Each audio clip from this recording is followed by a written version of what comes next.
মানে আমাদের সবার জীবনেই মা হচ্ছে সবচেয়ে বড় আবেগের নাম। এটা আসলে কোনোদিনই দাম দেওয়া সম্ভব না। আমি নিজে 90s-এর কিড। শিল্পী হিসেবে আমাদের অনেক বাধ্যবাধকতা থাকে। জীবনভিত্তিক নাটক যেমন শুধুমাত্র এন্টারটেনমেন্টের জন্য না, আবার এমন অনেক এন্টারটেনমেন্টের জন্য নাটক আছে যেগুলো জীবনের সাথে কোনো কানেক্টিভিটি নেই। আমরা আজকে শ্যুট করছি রবিউল শিকদার ভাইয়ের রচনা এবং পরিচালনায় মায়ের দাম নামে একটি সিঙ্গেল নাটকের। এটি এনটিভির জন্য তৈরি হচ্ছে এবং আপনি যে কথাটি বললেন যে হচ্ছে খুবই গোছানো। সেট যেমন গোছানো দেখেছেন, স্ক্রিপ্ট এবং এখনও পর্যন্ত আমরা শুটিংয়ের মাঝখানে যে কয়েকটি সিকোয়েন্স করেছি, পুরোটা জিনিসই আসলে খুব বেশি গোছানো। প্রথমে বলবো যে মা তো আসলে আবেগের নাম। মানে আমাদের সবার জীবনেই মা হচ্ছে সবচেয়ে বড় আবেগের নাম।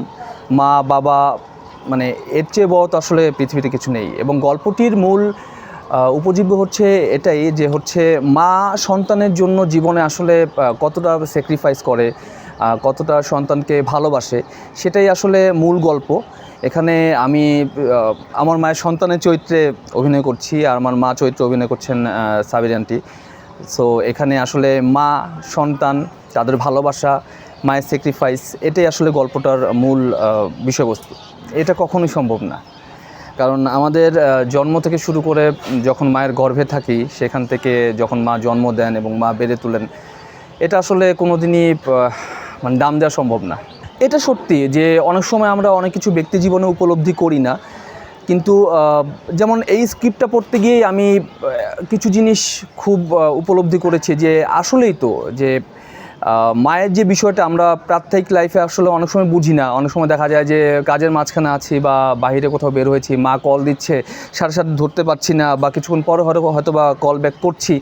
কিন্তু এই গল্পগুলো যখন করি, এরকম কোনো চরিত্রে যখন অভিনয় করি, তখন আসলে ওই জায়গাটা আবার পয়েন্ট করে দেখিয়ে দেওয়া হয় যে আসলে মায়ের ইম্পর্ট্যান্ট কতখানি জীবনে, মানে সব কিছুর ঊর্ধ্বে। অনেক সময় ব্যক্তি জীবনে এগুলো আমরা আসলে সবসময় ফলো করতে পারি না, কিন্তু সবার এটা করা উচিত। কারণ আমাদের এই যে আজকের যে জীবন, আজকে যেখানে বসে আছি, প্রত্যেকটা সন্তানই কিন্তু মায়ের মাধ্যমে পৃথিবীতে আসে। সো এখানে মা যখন জন্মের আগে থেকে ওই 10 মাস গর্ভে রেখে যখন যে কষ্টটা করেন, বা জন্মের সময় পরে যখন হচ্ছে আসলে যখন বোধ হয়নি, যখন নিজে নিজে হাঁটাচলা করতে পারিনি, তখন মায়ের হাত ধরে প্রথম শিক্ষা, যেমন মায়ের কাছ থেকে প্রথম দেখা যায় মা বা বাবার হাত ধরেই প্রথম হাঁটাচলা করা।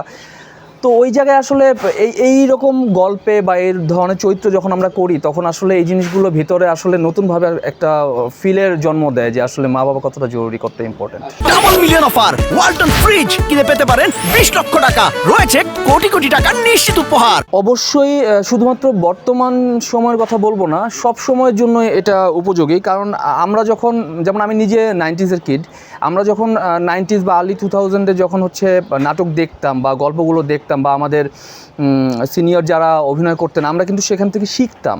আমরা সেখান থেকে শব্দচয়ন বলেন বা হচ্ছে বিভিন্ন সম্পর্কের টানাপোড়েন বা সম্পর্কের যে আপস অ্যান্ড ডাউন, এগুলো কিন্তু আমরা শিখতাম।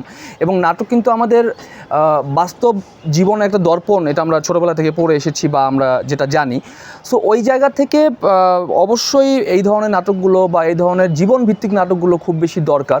এখন আপনি যেটা বললেন যে নামের ক্ষেত্রে, দেখুন এখানে তো আসলে শিল্পী হিসেবে আমাদের অনেক বাধ্যবাধকতা থাকে, বা আমরা চাইলে অনেক কিছুতে আমাদের করার জায়গা থেকে অনেক কিছু করা যায় না। এখানে সব কিছুরই আসলে একটা জনরা আছে, সব কিছুরই ধরুন ওই নাটকগুলো যেগুলো হচ্ছে, বা আমাদেরও অনেক সময় এরকম অনেক নামের নাটকে আসলে কাজ করতে হয়, সেগুলো এখন ওই যে ইউটিউবের ভিউর জন্য, বা দেখা যায় চ্যানেল থেকে হয়তো বা বলছে যে এরকম কোনো একটা জনরার কাজ করতে। সো সব ধরনের কাজই করতে হয়, কিন্তু জীবনভিত্তিক নাটক যেমন শুধুমাত্র এন্টারটেনমেন্টের জন্য না, আবার এমন অনেক এন্টারটেনমেন্টের জন্য নাটক আছে যেগুলো জীবনের সাথে কোনো কানেক্টিভিটি নেই। সো সব কিছুই আসলে প্যারালালি চলছে। তো আমি বলবো যে আসলে এন্টারটেনমেন্টের জন্য যেভাবে একটা জনরা রাখা উচিত, পাশাপাশি প্রত্যেকটা চ্যানেলে প্রত্যেকটা আর্টিস্ট, ডিরেক্টর, আমরা যারা ক্রিয়েটিভ কাজের সাথে যুক্ত আছি, প্রত্যেককে এই জিনিসটাও মাথায় রাখা উচিত যে কোনটা আপনাকে পপুলারিটি দিচ্ছে আর কোনটা আপনার আর্কাইভ হিসাবে আপনার জন্য থাকছে। সো এটাও আপনাকে আইডেন্টিফাই করতে হবে। সত্যি বলতে আপনার কোশ্চেনের ভিতরে অ্যান্সারটা আছে, সেটা হচ্ছে যে দুইটা জিনিসই। আস্থাভাজন ডিরেক্টর এবং রবিউল ভাই যখন আমাকে প্রথম ভার্বালি ওভার দ্য ফোন হচ্ছে গল্পটা জাস্ট 2 লাইন বললেন, এবং বললেন যে শিবলি তোমাকে আমি সিনোপসিসটা পাঠিয়ে দিব।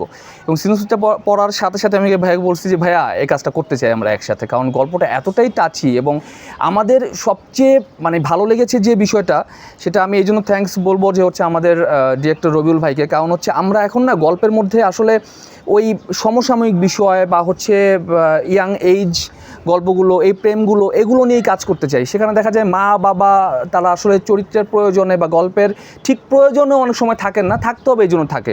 কিন্তু এই গল্পটার মধ্যে আমার মূল জায়গাটা হচ্ছে মায়ের, এবং মা এখানে সবচেয়ে ভাইটাল রোল প্লে করছে। আমরা মাকে হচ্ছে জাস্ট সাপোর্ট করে যাচ্ছি। সো এখানে এই গল্পটার মানে মূল হিরো বলবো যে গল্প এবং হচ্ছে মা।